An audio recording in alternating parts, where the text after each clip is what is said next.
son nom complet est Carcharodonts megalodon, mais les fans de requins l'appellent le Meg. Quel que soit son nom, ce monstre était le plus grand prédateur de l'océan lorsqu'il vivait il y a 2 millions d'années. Si tu as déjà peur des requins d'aujourd'hui, prépare-toi à faire des bonds, car ce géant préhistorique les fait tous passer pour des mauviettes. Nous allons commencer par le plus évident. Cette espèce de requin était la plus grande que cette planète ait jamais portée. Différents scientifiques estiment sa taille entre 15 et 20 mètres de longueur. Pour te donner une idée, un mégalodon de 20 mètres ferait 4 fois la taille d'un grand requin blanc. Il pesait jusqu'à 100 tonnes. Toujours à titre de comparaison, le célèbre Tyrannosaure Rex ne pesait que 9 tonnes. Le plus grand requin vivant actuellement est le requin-baleine, qui peut atteindre 12 mètres de long. Il n'y a donc vraiment aucun autre requin qui puisse rivaliser avec la taille massive du mégalodon. Il n'existe actuellement qu'une quantité très limitée de fossiles de mégalodons. Les squelettes des requins sont faits de cartilage qui ne se fossilise pas très bien, ce qui signifie que presque tout ce qui nous reste du puissant mégalodon, ce sont surtout des dents, qui ont été retrouvées sur tous les continents à l'exception de l'Asie et de l'Antarctique. Étant donné que ces dents fossilisées se retrouvent presque partout, les scientifiques en ont déduit que le mégalodon voyageait à travers le monde entier. À partir de ces fossiles, les scientifiques ont tenté de dresser un portrait robot de ce à quoi pouvait ressembler ce super prédateur, ainsi que son mode de vie. Plusieurs fossiles ont été trouvés sur Sharktooth Hill en Californie. C'est un lieu très populaire où les gens peuvent eux-mêmes creuser pour chercher des dents de requin fossilisées, en portant bien sûr des gants de protection. En effet, bien que certaines dents soient enterrées depuis plusieurs siècles, elles peuvent encore être assez tranchantes pour couper la peau. Et en parlant de dents, rien que son nom en dit long. Mégalodon signifie grande dent. La plupart de ces dents mesuraient de 10 à 13 cm de long, et la plus grande dent jamais retrouvée mesurait même 19 cm. Elle a été découverte au Pérou. Avec une taille aussi exceptionnelle, ce genre de fossile est très précieux. Une dent de mégalodon bien conservée de 18 cm peut se vendre jusqu'à 50 000 $. Mais si tu as une petite dent dans ta collection, ne t'attends pas à en tirer une grosse somme d'argent. Les petites dents de mégalodon ont très peu de valeur. Les palourdes géantes sont les plus gros mollusques du monde. Elles peuvent atteindre environ 1,2 m de long et peser plus de 220 kg. Donc si tu as l'intention d'essayer d'en ramasser une, tu pourrais par exemple t'entraîner à soulever 2 bébés éléphants à la fois. Chacune de ces palourdes a sa propre couleur, unique, ce qui fait d'elles des créatures visuellement étonnantes. Normalement, elles restent cachées et se nourrissent des sucres et des protéines produits par les algues. Et si tu trouves qu'être à la recherche d'une maison est une expérience stressante, alors tu peux avoir un peu de compassion pour la palourde géante. Elle vit dans les eaux chaudes du Pacifique Sud et de l'océan Indien. Mais avant de s'installer, elle doit trouver un endroit qui soit parfait. Il lui faut trouver le lieu idéal, un endroit avec du sable ou des récifs coralliens pour se sentir comme chez elle. C'est une quête primordiale parce que figure-toi que cette créature restera au même endroit pour le reste de sa vie. Si on ne les dérange pas, elles peuvent vivre plus de 100 ans. Ce crabe ressemble à quelque chose qu'on voit dans les jeux vidéo ou les films de science-fiction. Mon Dieu, regardez-moi ça! L'araignée de mer géante vit dans des eaux près du Japon. Ses pattes peuvent atteindre 3,5 mètres d'une griffe à l'autre et son corps peut mesurer jusqu'à 40 cm de diamètre, ce qui est assez petit comparé à leurs longs membres. Elle passe la plus grande partie de son temps à chercher des restes d'animaux, comme des mollusques et des crustacés pour se nourrir. Mais ne te laisse pas berner par l'aspect mince et quelque peu fragile de ce crabe. Sa grande taille lui permet d'éloigner la plupart des prédateurs. Et quand on décide de l'attaquer, son dur exosquelette lui offre une excellente protection. La forme de son dos l'aide également à se fondre dans l'environnement et à disparaître s'il le faut. C'est pourquoi l'araignée de mer géante peut vivre jusqu'à 100 ans lorsqu'on ne la dérange pas. Malheureusement, cette espèce est ciblée par l'industrie de la pêche et vendue comme un mets fin et cher au Japon. Elle arrive donc trop rarement à cet âge avancé. Le grand requin blanc tire son nom de la couleur de son ventre, blanc, qui diffère de son corps, qui est gris. Quant à la partie grande, c'est simplement parce que certains d'entre eux peuvent atteindre plus de 6 mètres de long. Un individu moyen mesure habituellement environ 5 mètres de long, ce qui en fait le plus grand poisson prédateur du monde.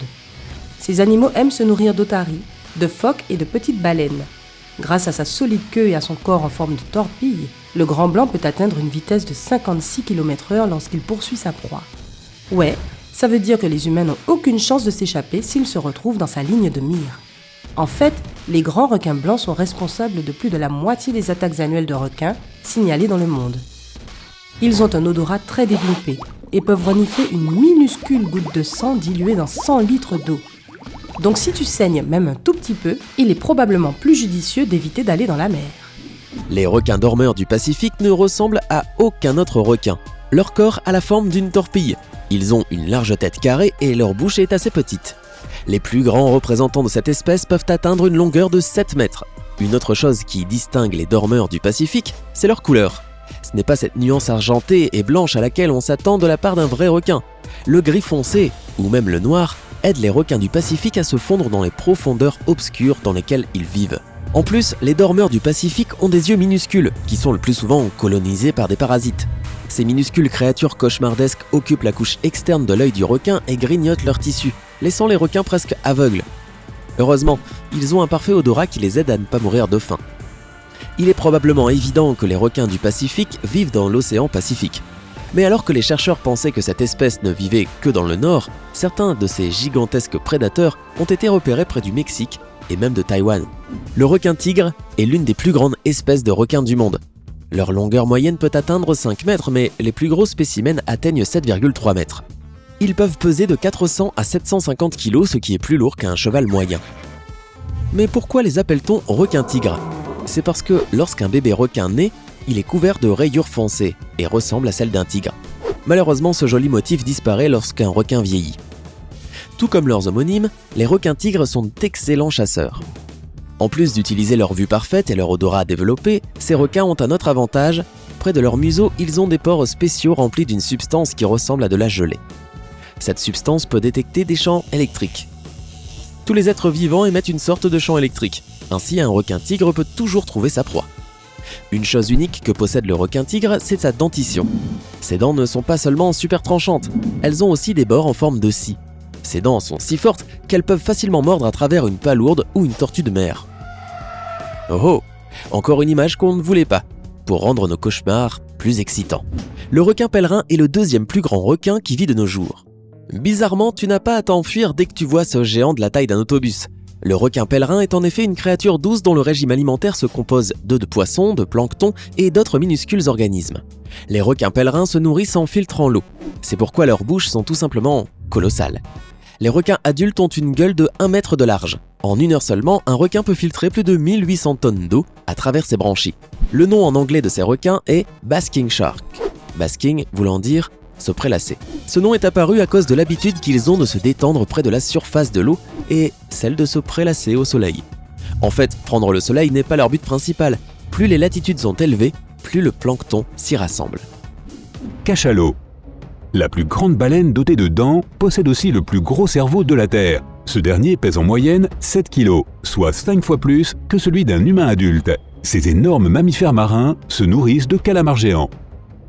Basilosaurus. Lorsque ces fossiles ont été découverts, on l'a d'abord pris pour un reptile marin et on lui a donné un nom qui signifie « lézard royal ». Mais c'est en fait un type de baleine ancienne qui avait de petits membres postérieurs. Rorqual boréal. La 3e plus grande espèce de baleine est l'une des plus rapides au monde. Il peut atteindre une vitesse de 50 km/h. C'est rare pour des créatures de cette taille. Chastasaurus. Le plus grand reptile marin qui ait jamais vécu pourrait occuper les 2/3 d'un terrain de basket. Il n'avait pas de dents, donc il mangeait probablement en se nourrissant de bancs de poissons avec la bouche ouverte, ce qu'on appelle l'alimentation par aspiration. Baleine bleue. La plus énorme créature qui ait jamais vécu sur Terre est si grande que son seul cœur a la taille d'une voiturette de golf, et ses vaisseaux sont aussi larges que des seaux. On peut entendre leur chant à des centaines de kilomètres de distance, mais on ne peut toujours pas déchiffrer les paroles. Méduse à crinière de lion. C'est la plus grande méduse du monde. Imagine la cloche d'une tour avec des tentacules presque 2 fois plus longues qu'un terrain de football. Une méduse de cette taille peut facilement étouffer avec ses tentacules, mais elles ne sont pourtant pas au sommet de la chaîne alimentaire maritime. Elles servent au contraire de nourriture aux tortues de mer affamées et aux anémones. Méduse bleue. Ne te laisse pas tromper par son nom. Cette étrange créature est en fait ce qu'on appelle un siphonophore, un animal composé d'une colonie d'organismes. C'est, ou ce sont, les êtres vivants les plus longs de la planète. Leurs tentacules, qui sont un organisme distinct du flotteur, qui vient en dessus, font presque la longueur de la tour de Pise. Et en plus, ils sont venimeux.